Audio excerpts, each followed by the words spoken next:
Welcome back to the Football Sleep. My name is Robinson Okenye in studio. I'm with Davis Mberia, Cedric Musumba, as well as Fred Kagonya. And before we take a look at the big games of the weekend, let's take a look at the matches that we've chosen for this weekend in our Football Sleep. We do have Everton versus Aston Villa. Brentford will be hosting Chelsea. Manchester City battle Manchester United. Juventus will be taking on Inter Milan. Fiorentina host Napoli. AS Roma battle Torino. Atletico Madrid will be hoping for 3 points against Villarreal. Barcelona will be taking on Valencia. Freiburg face Stuttgart as Mainz takes on Leipzig. This is our weekend sleep. We'll be giving you our prediction in a bit. Now, let's begin with Ange Postecoglou. Ange Postecoglou was appointed as the Nottingham Forest head coach.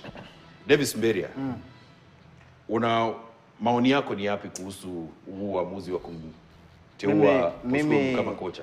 Binafsi ungeniuliza Nuno Espirito alikuwa kocha mzuri. Nahisi kwamba wale wamiliki wa klabu ya Forest they were just petty. Yes. Na pia nahisi kwamba Postecoglou licha kwamba aliwaongoza timu yake ya zamani kutoa taji Tottenham na kufikia ule weledi wa juu zaidi, nahisi kwamba atahitaji muda zaidi pale Nottingham Forest na atakuwa na kibarua zaidi kizingatiwa kwamba wale wachezaji ambao walikuwa pale wazuri wengi wao wameondoka na waliosalia hawaja kuwa na ule mshikamano mkubwa ambao ungehitaji. Kwa hivyo nahisi kwamba atafanya vizuri, lakini Nuno Espirito alikuwa kocha ambaye angewafikisha hawa wana Nottingham Forest hatua nyingine, manake kuwatoa walipokuwa hadi kufika katika nafasi ambazo walikuwa wanawapatia mtihani baadhi ya vilabu vikubwa zaidi na hata kuonekana kwamba wanaweza cheza katika yale mashindano makubwa zaidi. Ilikuwa jambo nzuri zaidi, lakini tunamtakia kila la kheri. Ana mtihani mkubwa, lakini Nuno kuondoka watakumbuka wana Forest. Kagonya's first match is against Arsenal tomorrow. Alikiko. Arsenal will beat Nottingham Forest. I don't have anything against Mr. Ange Postecoglou, but the changing of coaches, in most cases, it might go either way. You know, they might have. Of course, he wants to prove to, even in as much as Daniel Levy has left Spurs, he would want to prove to the Spurs faithful that he's a good coach and he did not deserve to get sacked.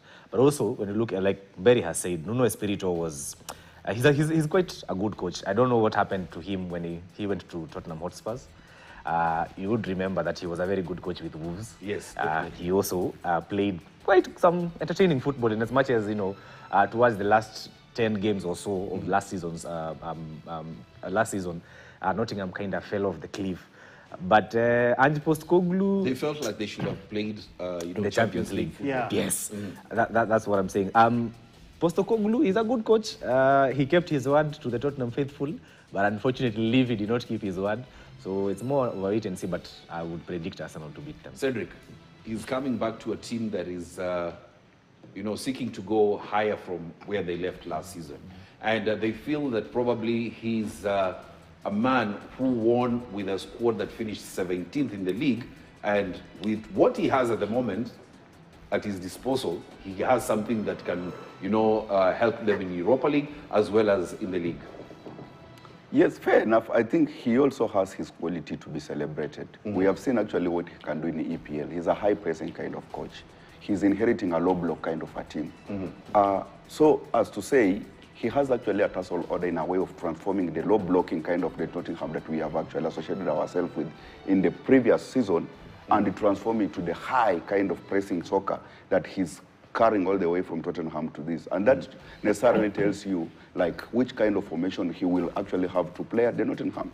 Also, which are these players that will have to start carrying players. Because remember, at Tottenham, we have seen his player being all over, carrying that ball and trying to press any given opponent that are playing, regardless of how tough is that team. They will try as much as they can to create a tent within the opponent half. Which, and again, is not the kind of Nottingham kind of style they have been playing under Nuno Espirito. Nuno, we have seen him sitting back, frustrating the opponent, and advancing the agenda when it is necessary. And that's an counter-attacking, which and again has given him results. And remember, to win against the biggest EPL team, the likes of Arsenal, the likes of Manchester United, which used to be big but has fallen back. It's still big. If you're big, you're big. If you're big, you're big. So, to win, okay, no, let me paraphrase it. Winning against so kind of big teams, you need to re-strategize yourself. That low block frustrates the big six, because the low block stops the big six to operate within the area that can give them goals. And once they get that frustration and the game starts running away from their hands, that frustration opens some spaces to the team that they are playing against to advance the agenda. And we have seen the likes of Aston Villa doing similarly that kind of style to Arsenal, away from home, at Emirates, yes, and collecting points there. So Nuno Espirito and the kind of player that he has, it will take, that's my own understanding, it will take him time to actually transit the ideology he has. That is Postecoglou. No, Postecoglou. Yes. Transit the ideology that he has had at Tottenham to this player. Remember, the likes of Milankovic, Nikola Milankovic and Murillo, they don't necessarily like traveling and going to offer the support. Each and every time they go up front, they run back to offer the defensive that is required. Similarly, the only player who really try to travel is Ola Aina. And if Aina travels and he goes to embrace his style, he will be leaving a gap. He has a tussle kind of order to arrange that team and try to play his style. Not necessarily, I'm perceiving a scenario whereby he will have to send some player to relegation, to bench, and maybe bring in other players from the bench who can play his style. Yes, of course, that is all about Ange Postecoglou. So let's take a look at the predictions that we have for this weekend. We begin with Daniel Kariuki. Yes, he has given his prediction for the 10 games that we have for the weekend. We begin with Daniel Kariuki. Everton versus Aston Villa. Amesema Aston Villa wanashinda. Brentford versus Chelsea. Amesema hapa lazima wafungane. Goal. Manchester City versus Manchester City, the same. They will score against each other. Juventus versus Inter Milan, over 1.5. Fiorentina, Napoli, he said Napoli. Torino, Roma Torino, he said over 1.5. Atletico versus Villarreal, amesema Atletico. Barcelona, Valencia, amesema Barcelona. And then Freiburg, Stuttgart, amesema over 1.5. Mainz, Leipzig, of course, each team to score in that tie. Kagonya, what do you make of Kariuki's choices? Aston Villa versus Everton. I think Everton this season is a bit stronger in as much as just 2 games, 2 or 3 games. And Aston Villa are yet to win a game. Yeah, yet to win. So I don't know his thinking behind picking Aston Villa over Everton. But anyway, it's Kariuki's sleep. Looking at Brentford, Chelsea. Brentford has not been quite good. It's not the Brentford that we were used to under Thomas Frank. So ukiangalia hivi unaweza berate kama ngapi? Unaweza pata ngapi? Akienda sana. Unajua Kariuki anavaa dera hata akiwa nyumbani sasa. Wewe umeenda sana bana. Anakusikia? Anyway, I'd give him a 5. Okay. 5 out of 10. Yeah, 5 out of 10. Yeah. Haya, tuangalie jamaa wa kula mihogo. Hassan Juma. Kuna amesema nini? Everton versus Aston Villa, said Everton on draw. Brentford, Chelsea, over 1.5. City United, over 1.5. Juve, Inter, over 2.5. Fiorentina, Napoli, either way. Roma, Torino, said Roma or draw. Atletico, Villarreal, Atletico or draw. Barcelona versus Valencia. Barcelona, Freiburg, Stuttgart, either way. And then Mainz and Leipzig, over 1.5. Beni, unaweza pea Hassan ngapi? Na miogo yake. Ana hapa amecheza kihuni kabisa. Yaani ni mjanja. Haeleweki. Yaani ni slip ambayo nahisi kwamba amejifunza kabla ya kuchukua mapumziko kuingia CHAN. Ni kama alikuwa anaangalia hizi slip zao wase wangu wanasemaje, lakini hapa nahisi kwamba 7 kwa 10. 7 kwa 10. Haya, Hassan Juma kule uliko umesikia 7 out of 10. Not a bad rating, but not the best. Let's take a look at my predictions for the weekend. Everton versus Aston Villa. I'm giving it to Villa or draw. Brentford versus Chelsea. Chelsea or draw. Manchester City versus Manchester United. I'm going bold. Manchester United is winning this. Very bold. Manchester United is winning this. Juve versus Inter. Inter will draw. Fiorentina versus Napoli. Napoli. AS Roma and Torino. Roma. Atletico versus Villarreal. Again, bold. Villarreal. Barcelona Valencia. Barcelona Freiburg Stuttgart. Stuttgart will draw. Mainz Leipzig over 1.5. Sedo, what do you make of this? I know I've gone bold in 2 that you did not expect. No, you have come back with some horns. You are necessarily grown horns. Yes. And I think Prepare 2 ratings. Come to hear big games. no, you have started playing with the so-called big guns of the betting essence. Because I can see you are tackling the betting the way it's supposed to be. Somebody actually, if it goes by how you have really done it here, somebody will be carrying a bucket into a supermarket. So you must say 10 out of 10.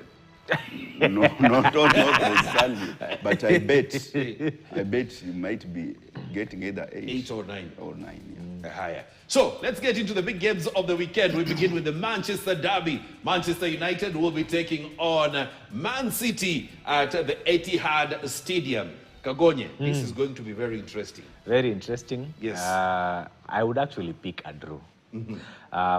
Comparing the two teams, they are not that strong. There's no team that you would say between the two that has come out to really show that actually we can go all the way and win the EPL. And I'm not in any way trying to, Kagonye, this is only the 4th game of the season. And that's what I'm saying. I would go for a draw. Nobody expected Pep Guardiola to qualify for Champions League, but he did. He actually did. And this season he has not started that well as would have expected, keeping in mind the kind of signings that he made and at the time that he made the signings. Remember, before he went for the Club World Cup, he had made his signings and he was done and he was training with the team. So again, coming to the new season, then you see that Man City is struggling like they were last season. Kind of raises eyebrows here and there. So it's a big game, yes. Amorim, at least he has gotten rid of Onana. Good riddance for Manchester United fans. So now I don't know what excuse you'll have if you lose the next game or the games after that. But I would go for a draw for this. Davis Mberia, Pep Guardiola anakutana na Manchester United bila baadhi ya wachezaji ambao huwa anawatumia sana. Kutakuwaje? Nahisi kwamba kama kuna mechi ambayo Pep Guardiola atatumia kuhakikishia dunia nzima kwamba naweza rejea ni hii mechi. Wengi wanasema kwamba Manchester United, mimi ni shabiki wa Manchester United, lakini hii mechi Pep Guardiola anaenda kuonyesha kwamba ufundi wangu haujaisha na wakati wote akicheza mechi kubwa yeye ubadili mtindo wake wa kiufundi. Katika hii mechi huenda akatumia 4 pengine 3-3 ama 3-4-3, lakini pakubwa atatumia 4-3-3 kwamba anashambulia kutumia pembeni na Jeremy, kisha Rodri yuko. Kwa hivyo atakuwa anahakikisha kwamba ile safu ya pale beki kwa kushambulia kutokea kati ipo salama, na Erling Haaland hajakuwa mzuri msimu jana. Kwa hivyo ni mechi ambayo itampa angalau nafasi ya kurejesha imani kwa mashabiki wa Manchester City na pia kuhakikishia wale wapinzani kwamba si Liverpool pekee ambao wameonyesha kwamba ni wazuri tena msimu huu, pia sisi tuko sawa. Kwake Amorim, sajili mpya alizofanya nahisi kwamba ni wakati pia kujionyesha. Mbwemo wanavyomuita Mbumo, hii ni mechi ambayo itampa sasa platform nyingine ya kuonyesha kwamba mimi ni mzuri na hii ndio sababu ambayo walinisajili kutoka Brentford. Kwa hivyo mimi kiubashiri nahisi kwamba Manchester City ana nafasi kubwa sana kushinda hii mechi Kuliko Manchester United. Kushinda Manchester United. Cedric Musumba, this it's a game that you can look at it from 2 different sides. For Manchester United, it's trying to keep consistency after getting that win against Burnley. For Manchester City, is bouncing back to winning ways. And for when is the last time Manchester United faced Man City with United being on top of City in the league? Very long time. So it's a game that Pep Guardiola has to make sure that he gets the 3 points that he needs. It's a game of either way, and the result can actually bounce on either side of the coin. Given to the value that you have actually permuted here, both of the side of the team, no side that brags of actually presenting a strong side, quality team to host the other. And maybe the signing might actually bring it a difference. Some of them actually are coming from injury. They have had some qualities, as you have mentioned, the likes of Rodri. The pairing of Rodri and the Tijan Reinders in that particular midfield can make a game changer. Also, remember this player, they are coming from the just international break. How they are fared on in their international can actually bring the sense of morale when they are coming to their national team. If they bring back that form that they have transited from the national team, they can as well grind. Remember, this Haaland that we are speaking about, it's a player who trades well when he gets the supply that unnecessarily he requires, that actually travels into his runs. We have seen him back at Norway, playing against the Thake of Swallows. When they play a twin striker, he plays very well. When those supplies comes, the likes of Odegaard actually gives him those supplies. He trades very well. So coming back to Manchester City, whereby they have lost the likes of KDB, who used to supply him those balls. Somebody to assume up that particular run, supplying him those kind of balls. The likes of Rodri coming back, it can actually be a thorn in Manchester United flesh. Who's winning it? It's a game that can go either way. Either way, so that's... Either way. Who's winning it, Kagonya? I would go with a draw. Draw. Yeah. Berry, who's winning it? City. The bold one here, Manchester United is winning this. Now, Kagonye, Yes, sir. Brentford are taking on Chelsea. Yeah. Your expectations? Brentford, like I said, have not been as they were last season. Their coach left. They have a new coach, so they are still. I think they have won a game, but they are still adapting to the new coach and all new tactics. Like Cedric was pointing out, the new coach has to come in and get rid of the mentality that they were used to under the previous coach and try and instill his own. For Chelsea, they are just building on the momentum that they've started the league with. You would remember that it's only Chelsea and Liverpool. And Brighton. And is it Brighton or Crystal Palace? The only three teams which are Crystal unbeaten. Palace. Palace, yes. Okay, which are unbeaten. Yeah. So I would go with Chelsea to win. In as much as it's an early kickoff. Yeah. Because you're a fan. Ogopa. Because you're a fan. Kickoff ni Arsenal. Oh, sorry. Arsenal. It's the late. Yeah, Sorry, it's the late 10 kickoff. PM. It's 10 p.m. Yes, sorry. Yeah. Cedric Musumba, let's move to Serie A. Juventus versus Inter Milan. This boy, Damsgaard. Damsgaard. Mikel Damsgaard. take care of him. Sedo. Twende Caicedo. Serie A. Juventus versus Inter Milan. Juve, Inter Milan. Inter Milan is a team that has actually worked hard to win Serie A last season. Remember actually where... Serie A was Napoli won last season. Yeah, but Inter gave them a run for their money. Yes. And remember, they chased that trophy all the way to the tail end. It's one of the European season that was Very had tight. kind of tightness. And it was courtesy of this particular team. So as to say, they did the same in UEFA Champions League. If you remember, Yes. they worked so hard only to break their pot At the door. at the tail end of in a very bad scenario. Roping in, you call it 5-star. Don't know where you got those stars from. So as to say, they are coming back again to try to regrind their position. And they have the similar. They have not actually lost any other player. And equally, they have roped in Akanji, who has come all to crossover from Man City. They are added value instead of subtracting value. I think it will be a team to give Juventus a run for their money.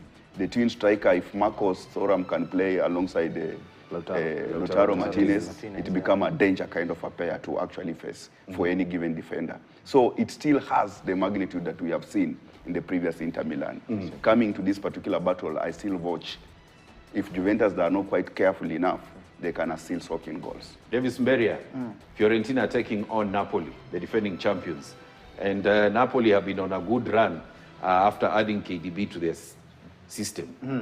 Na hapoi katika mechi zake za awali amekuwa akitoa assist na pia kufunga, lakini pia amefanya vizuri katika michuano ya kufuzu kombe la dunia. Kwa hivyo anatoka katika michuano hiyo akiwa moto pasi, lakini pia atakuwa na wapa wale wachezaji ambao wanacheza nao McTominay na Rasmus Hojlund.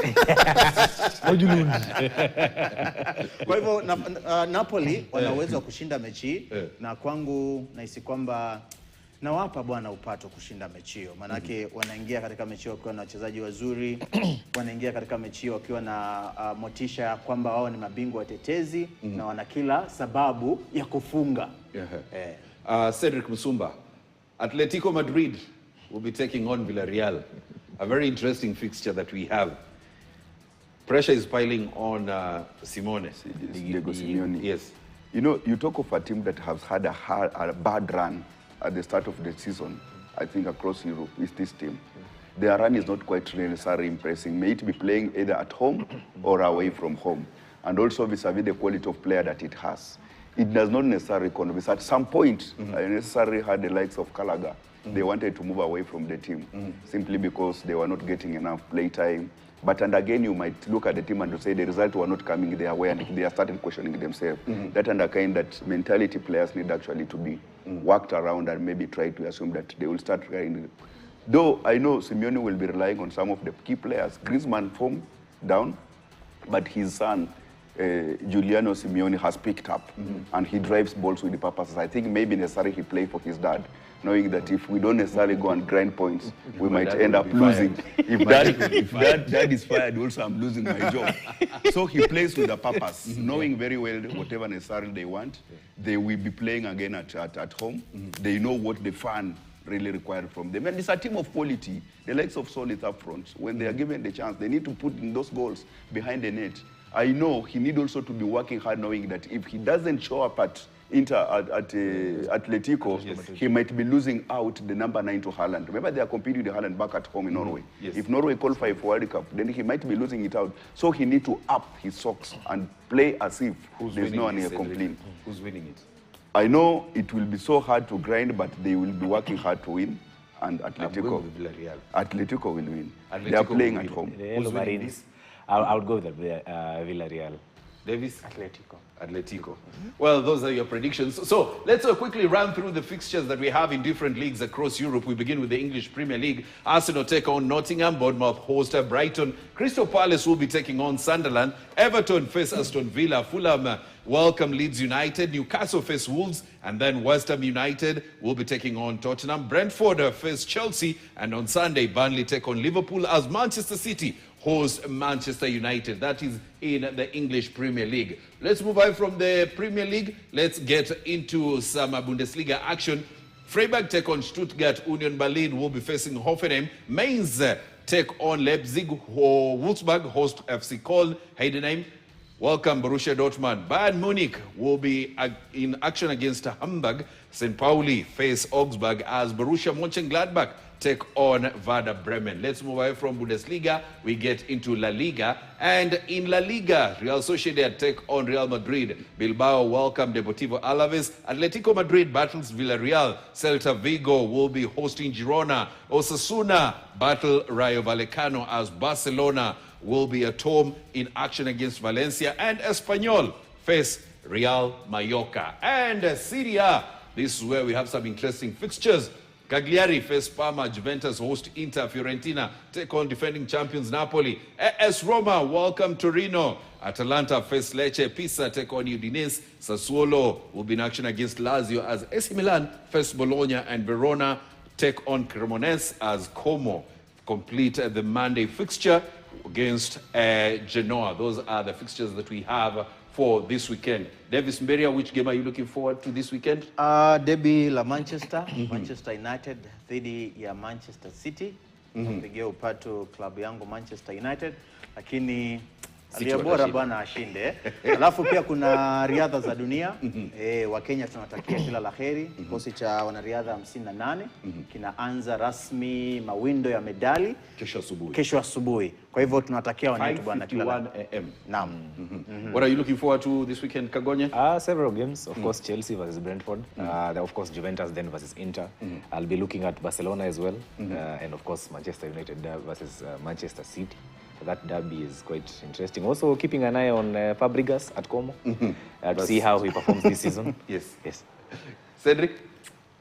I will try to follow my retina through the likes of Juventus versus Inter. That's a quite interesting game. Yes. Not necessarily also forgetting the now most touted league that necessarily is not a big league, the EPL, whereby the one you keep on referring to us as the big team, which necessarily has not assumed the feats of the big team, Manchester United and Man City will be trading out to see which comes out victoriously. Thank you very much, Cedric Musumba, Fred Kagonye, and Davis Mberia for getting time, of course, to come and give us an insight of what to expect in the big fixture that we have for this weekend. That is where we call it a night here on the Football Sleep. My name is Robinson Okenye. Have a good night.